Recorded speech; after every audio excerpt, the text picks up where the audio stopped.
lab. So I very much thank the Hollings program initiative. It is an awesome program. So why did we have this project in mind? Left-moving supercells, as opposed to right-moving supercells, are very hazardous and they receive a lot less attention than their right-moving counterparts.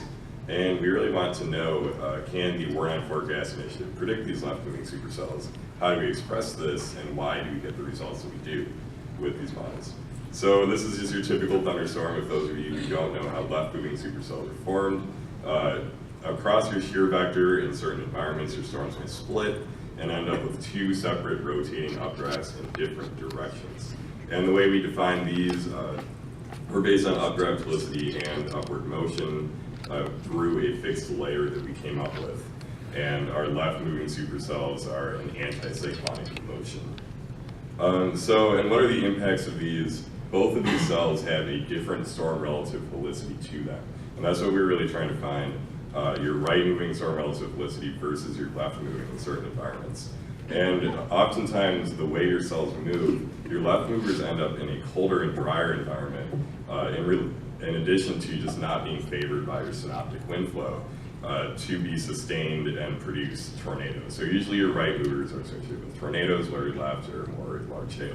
But I mean, no tornado, no problem? No, it's not right. Left movers are still very dangerous because they have very damaging wind, large hail, and their storm motion is often a little crazy compared to the other storms in some environments. All depends. So how do we forecast these? We've been using Warn-On detection, and anticipating hazards has really reached a plateau with certain methods such as radar, satellite observations. But what are we trying to do? We're trying to use Warn-On forecast to forecast these hazards with storm scale models to predict the probability of a hazard and how they improve lead time. So the model is the NEWSe NSSL experimental Warn-On forecast system for ensembles. Here is a bunch of info about this model, and I'm not going to harp on it that much. Your data assimilation, though, is very important. Radar and satellite observations every 15 minutes go into this. It is a 36-member ensemble. 18 are used in the study, and it has storm scale and grid spacing. Our case was May 8th this year. Chaser's nightmare, basically. A bunch of supercells formed, and your right movers ended up dissipating all across the board of Oklahoma, and your left movers ended up dominating. We did have, in this little box that I drew, hail larger than 2 inches, significant severe hail, and a tornado down in southern Oklahoma. So here's kind of like a map of how this played out. All your left-moving supercells with your significant hail are circled in blue. All of those were left-moving supercells, and your cell on the bottom right was one of the only right movers able to survive a long time and actually produce a tornado.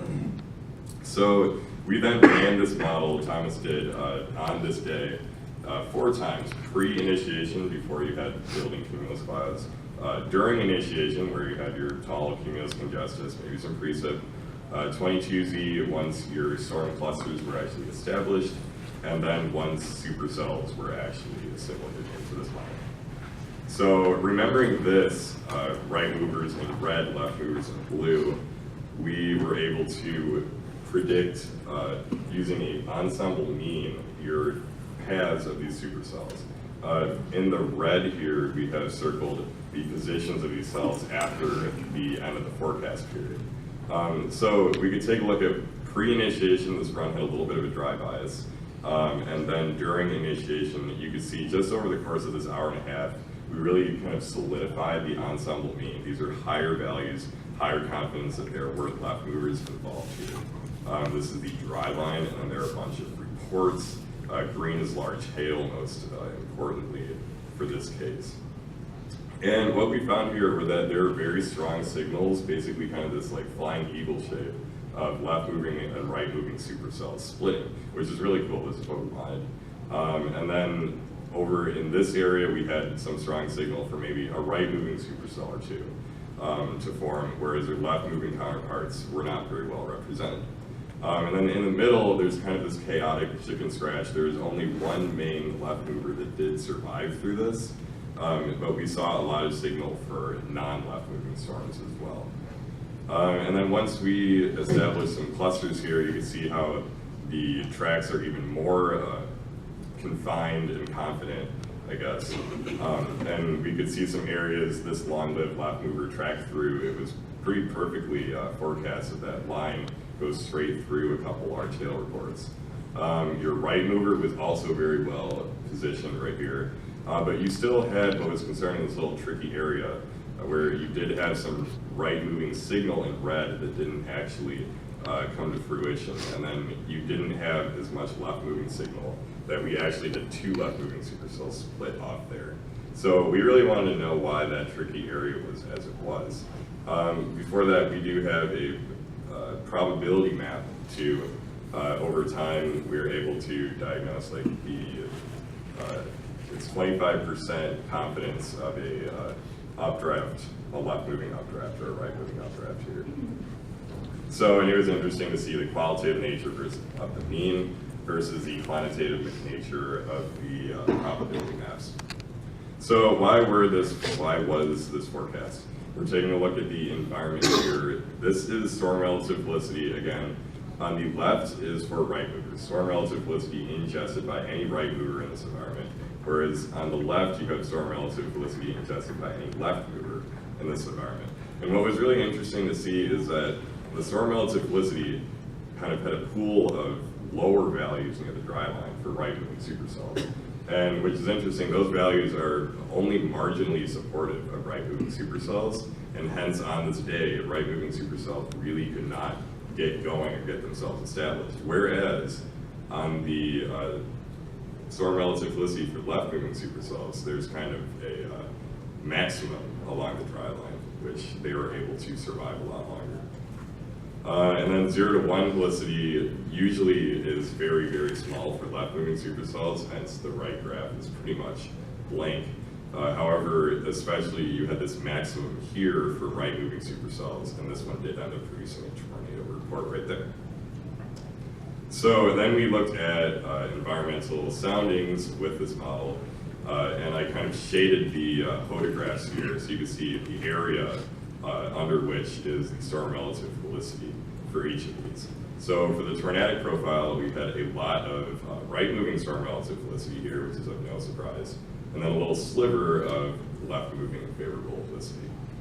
Whereas in the hailstorm, it was kind of the opposite. This was a long-lived left mover right here, and it produced, or it had a lot of left-moving storm relative felicity to it, and a little sliver of right-moving. So it's kind of not a surprise what happened here.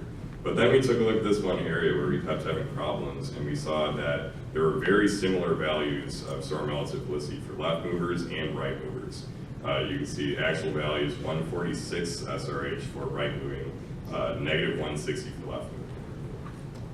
So, and then I was able to create supercell composite maps. We're all familiar with right moving supercell composite maps.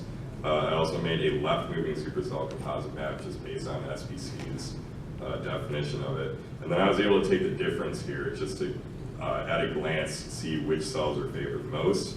And you get pools of left-moving favorability here along the dry line, which is where most of your long-lived left movers were, and then pools of right-moving favorability here. So, and then, as I said, this is where right movers were very favored for the most part, and this was very telling of the long-lived left mover that moved along the dry line here. There were other areas like this one that was tricky that kind of had splotches of both, and this is where like small mesoscale details probably factored in, which is hard for this model to do. And then areas up here where maybe neither of them were favored, and this was kind of a messy area that had a lot of cell interactions, so that's kind of interesting to see. So yeah, the verdict here was that the NEWSe predicted cell splits in this favorable case for them. There were other cases ran that were a lot more merging involved, so we had a bit of higher difficulty in pinpointing the tracks of these ahead of time. But these anticyclonic updraft felicity streaks could be really useful, and you don't see these very much on like common modeling sites, which is kind of interesting because they can definitely affect a severe weather outbreak as it did on this day in May. And then these forecasts did make sense given all the soundings and photographs and composite maps.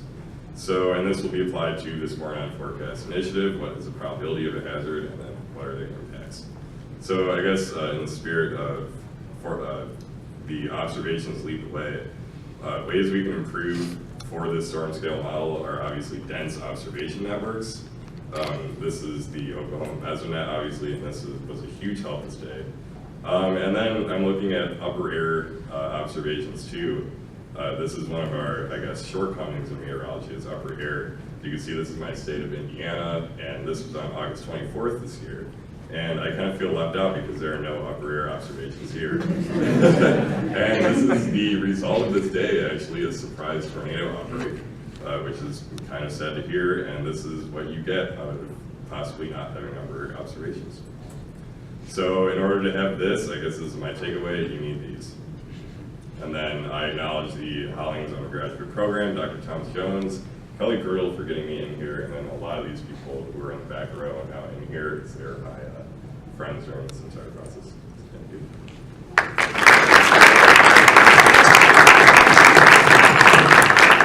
Thank you, Cameron.